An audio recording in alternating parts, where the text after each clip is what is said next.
It's go time for the Athlete Fix podcast, helping you help others win at life.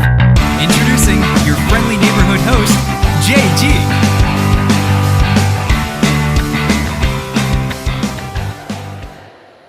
Hey, what's up guys? JG back with you in the Athlete Fix podcast, helping you to help others win at life. And I'm joined here by Dennis and Mitch, the founders of Stick Mobility. Guys, thanks for taking the time. Thank you. Thank you for having us. So we've just wrapped up day one of the Stick Mobility course. So guys, how do you think it's gone down so far? Fantastic. Went really very well. Yeah, it was a good day, good start, getting people moving, feeling what Stick Mobility is really about, and that it's more than just stretching. Yeah, right. And the question I'm really keen to ask you is, what sparked the motivation to start Stick Mobility in the first place? Well, we're seeing less and less quality of movement as far as how good it is. We're seeing more non-contact injuries, more and more injuries. And we were seeing that it was just a complicated process of trying to fix people. So for us, it was understanding the principles of what we established and utilizing the tool as a nice, simple, easy way to access better movement. I think to go off of that, if we just look at humans nowadays and human movements, we don't move very well, lack of mobility. The other big factor is we needed to bridge the gap between rehab and performance and kind of everywhere in between. So we needed something that could tie it all together to make movement better, to rehab better, but how about let's do prehab and prevent all of these injuries. And then working like with athletes, the biggest issue we find, they're high performance, but they lack mobility and they don't recover well. So that was the other big aspect, is how can we teach everybody to recover better and keep them on the field or the court or whatever their sport is, and keep them strong and going through a whole season, a whole year. And if it's for the regular people, the average Joes, like how do you get up every day and go to work and survive, right? I think our biggest thing is most humans are just surviving in life right now, and we're trying to make people get back and thrive. Yeah. And you guys have talked a lot today about, like the limitations of people just using pure passive stretching to kind of improve range of motion, that kind of stuff. You've mentioned some of the essential components like neuromuscular control and stability, etc.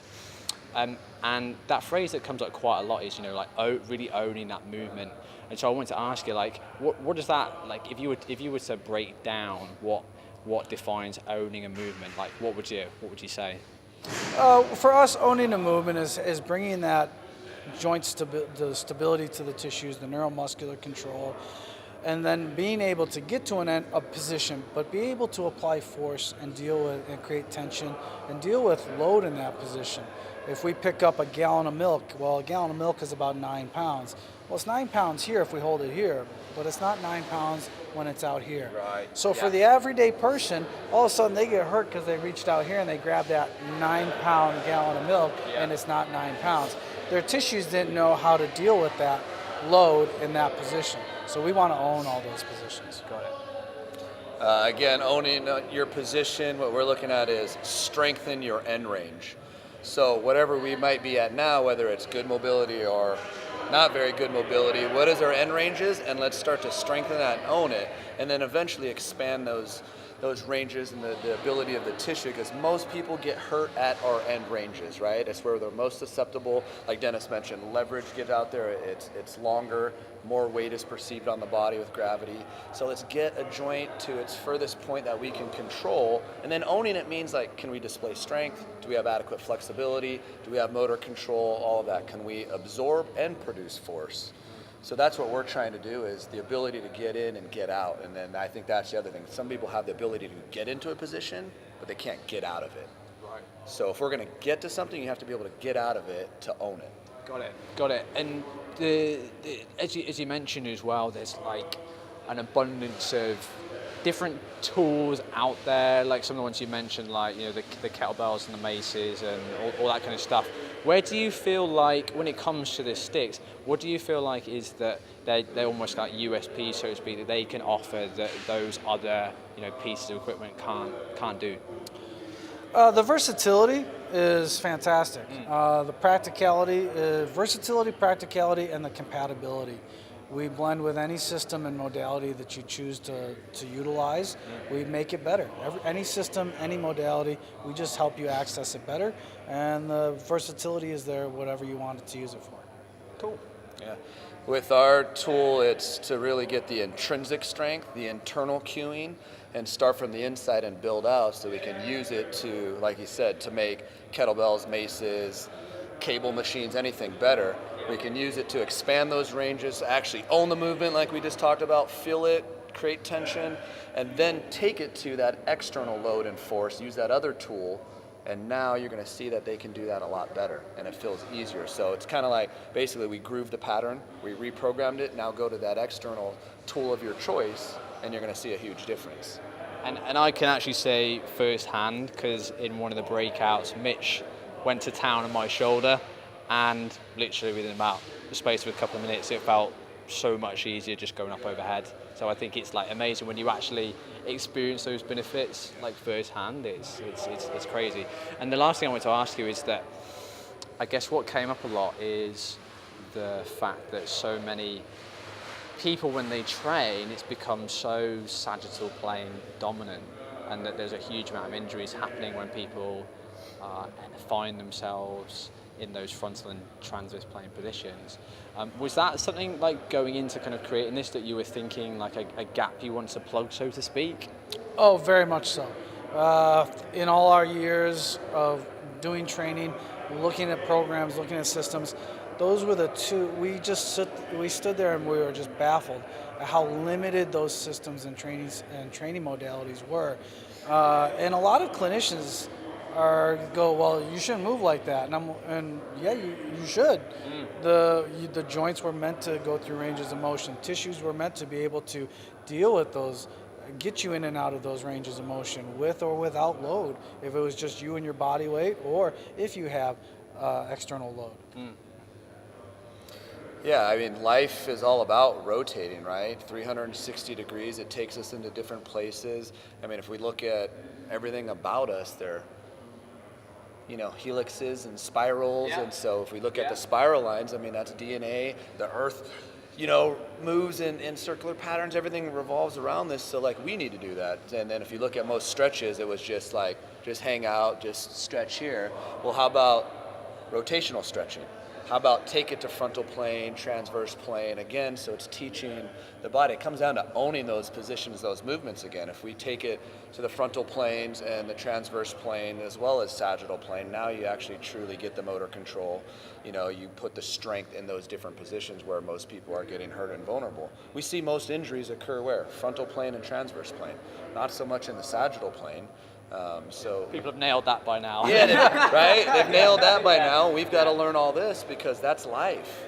And we have to move in all of these directions. And forces are always upon us in all kinds of angles and directions. So we need to take people there. We need to learn how to experience that and then how to master it and own it. And when it comes to, because like you said about bridging that gap from sort of rehab to performance, how do you see sort of like the rehab professionals integrating it compared to, say, the sort of the personal trainers of the world and that sort of thing? For the rehab people, I know it's a lot about teaching how to get the smaller stabilizers to do more work. Mm-hmm. The primary movers are trying to do more work than necessary, so it's giving them the tool that we can take away the primary movers for a little bit and get to the little guys and the ones that do a lot more work than we think they do. Got it. Yeah, I think it helps them in the rehab side start to look at movement and injuries globally. Right, instead of just focusing on that joint or site of pain, because then all we're doing is putting a Band-Aid on it. We never truly fixed the problem. We didn't reintegrate it back and allow it to go back out into real life or sport and be okay. Usually you're just going to see this revolving door coming back. So I think there it's helping to bridge that gap of going right, from rehab to being good back to performance, whether that's in life or sport. And you're in a good place now. We took it back to place of injury. We gave it all those things we've been talking about, and you experience, so the brain feels okay, the body feels okay, and now they're going to go out there and be in a good place. And I guess that kind of comes sort of full circle back to what you said originally, that we're seeing so many atraumatic injuries, and people are kind of scratching their heads, and like you said, like I think you get the example of the knee before, Right. and everyone just honing in on the knee Yeah. and ignoring Right. all of those other The knee actual. wasn't really the problem. It was probably your ankles, your feet, and your hips. Maybe some core in there, but usually that's all linked together. And it's like, let's look up and down and look globally at what's causing the problem. There you and go. then fix it. So it's as much a bit about changing people's perspective on where they're looking as much as it, like, as in diagnostic and assessment as much as it is an actual treatment as such. Very so. Yeah, and when we do a movement, every movement is an assessment. So people always ask us, what's your assessment protocols? Everything we do is an assessment Right, protocol. right. It's visibly there. And the client or yourself will get that intrinsic feedback. And your client, most of the times, a lot of times, will even say it. They'll be like, hey, I can't push as hard doing this and this as I can on my other side.